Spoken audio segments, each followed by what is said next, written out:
بچیوں زندگی کی خوبصورتی ہر انسان چاہتا ہے، اور یہ صرف در مصطفیٰ سے ملے گی۔ ایک اچھا بیٹا، پہلی شکل ہے اچھا بیٹا، اور میرا نبی کہہ رہا ہے کاش میرے ماں باپ زندہ ہوتے، اور نہیں تو میری ماں زندہ ہوتی تو تم دیکھتے میں کیا کرتا۔ میں عشاء کی نماز کے مصلی پہ ہوتا اور میں سورۃ فاتحہ پڑھ رہا ہوتا، اور ادھر سے میرے گھر سے میری ماں مجھے کہتی محمد، تو میں ماں کے لیے نماز توڑ دیتا، میں ماں کے لیے نماز توڑ دیتا۔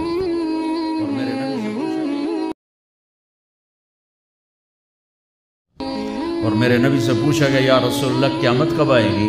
یہ بچیاں غور سے سنیں، سارے سنو پر یہ خاص طور سے سنیں۔ آپ نے کہا اللہ کو پتہ ہے، کہ یا رسول اللہ کوئی نشانی بتا دیں۔ تو آپ نے کہا جب بیٹیاں بھی ماؤں کو ذلیل کریں گی تو قیامت آئے گی، جب بیٹیاں بھی ماؤں کو ذلیل کریں گی تو قیامت۔ ان تلد الامۃ ربتہا، جب ماں کے ساتھ بیٹیاں نوکر جیسا سلوک کریں گی، نوکرانی جیسا سلوک کریں گی تو قیامت کے نکارے پہ چوٹ پڑ کے رہے گی۔ یہ نہیں کہا جب کفر پھیل جائے اور جب اسلام بٹ جائے گا، اس حالانکہ قیامت تو اس وقت آئے گی جب دنیا میں ایک مسلمان باقی نہیں رہے گا۔ یہ واقعہ کی سنگینی کو بتانے کے لیے فرمایا جب ماؤں کو ذلیل کیا جائے گا قیامت آ جائے گی۔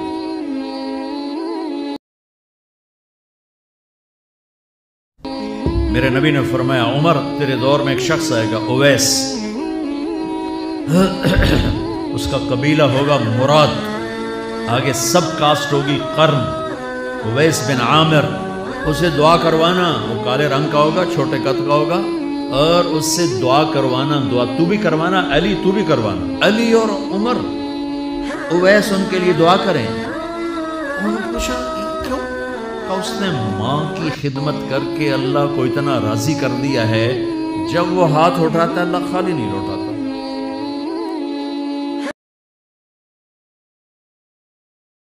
اللہ کی قسم عمر و علی کو اویس کی دعا کی ضرورت نہیں تھی، امت کو پیغام دینا تھا کہ مائیں ذلیل ہو رہی ہیں آج، اور باپ جوان اولاد سے چھپتے پھر رہے ہیں۔ تو میرے رب میرے نبی نے یہ آگے پیغام دینا تھا کہ نبی ہو کر رسول ہو کر کہہ رہے ہیں کاش ماں ہوتی تو میں اس کے لیے نماز توڑ دیتا۔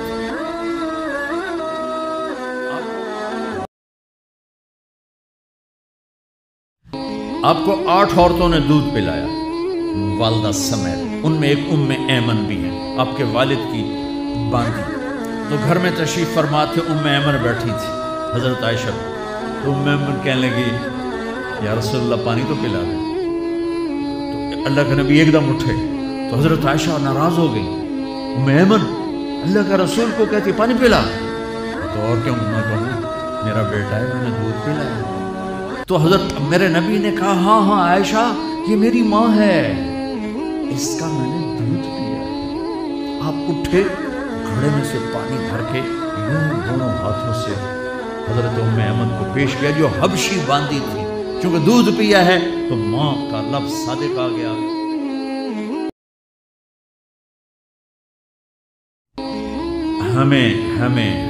ہمیں پیغام دینا تھا، آنے والے زمانوں میں یہ ہونا تھا۔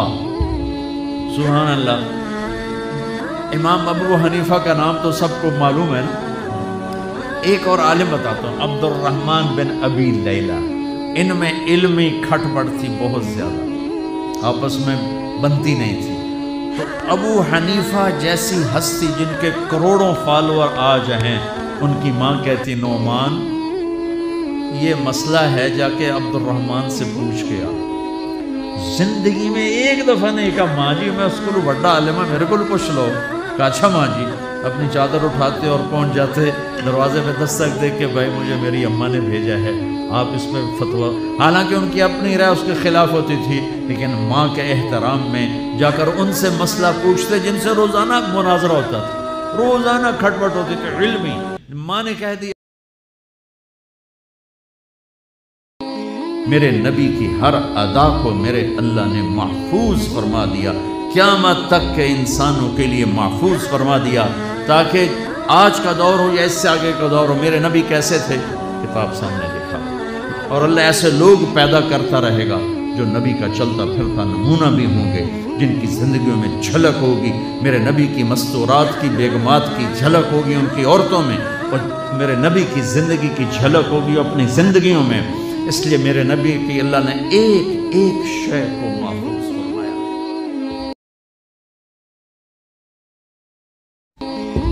کتنی چھوٹی بات ہے، میرے نبی جب غمگین ہوتے تھے تو آپ کی کیا کیفیت ہوتی تھی، جب خوش ہوتے تھے تو کیا ہوتی تھی، جب ناراض ہوتے تھے تو کیا ہوتی تھی۔ اس کا تعلق جنت دوزخ سے نہیں ہے، اگر مجھے نہیں پتا تو اس کا مجھے فرائض پتہ ہونے چاہیے، اور حرام کیا ہے حلال کیا ہے پتہ ہونا چاہیے، تو میرے لیے جنت کا راستہ ہے۔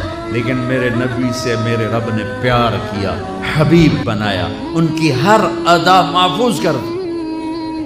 میرے نبی جب غمگین ہوتے تھے، مجھے دیکھو صاحب، میں آپ کو یہ حجت قائم کر رہا ہوں کہ میرے نبی کی اتنی چھوٹی چیزیں جب محفوظ ہیں تو سیرت کیسے محفوظ نہیں ہوگی۔ پتہ نہیں رب کیڑے کمت راضی، یہ واہیات جملہ ہمارے ماحول میں چلتا ہے۔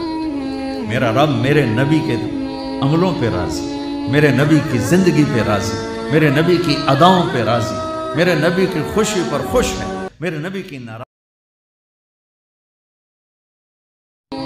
میرے نبی غمگین ہیں تو یوں بیٹھے ہوتے تھے،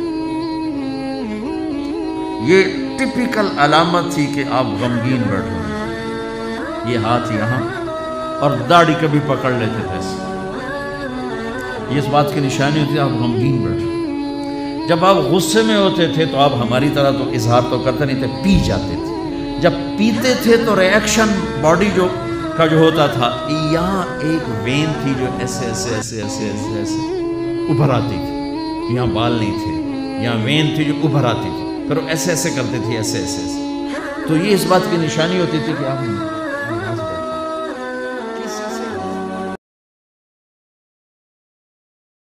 کسی سے اظہار ناراضگی کرنا ہے، ذات کے لیے نہیں، زندگی بھر آپ اپنے لیے کسی سے ناراض نہیں ہوئے، زندگی بھر اپنے لیے کسی کو سزا نہیں، زندگی بھر لا یغضب لنفسہ ومن تصر لہا۔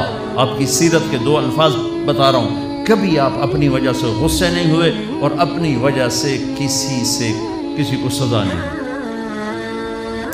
آپ حضرت انس سے ناراض ہیں، وہ ادھر سے آ رہے ہیں، آپ کی جب نظر پڑتی تو اب یوں ہو جاتے، بس ہم تو بے عزت کر کے کیا کرتے ہیں۔ ابو ہریرہ پہ آپ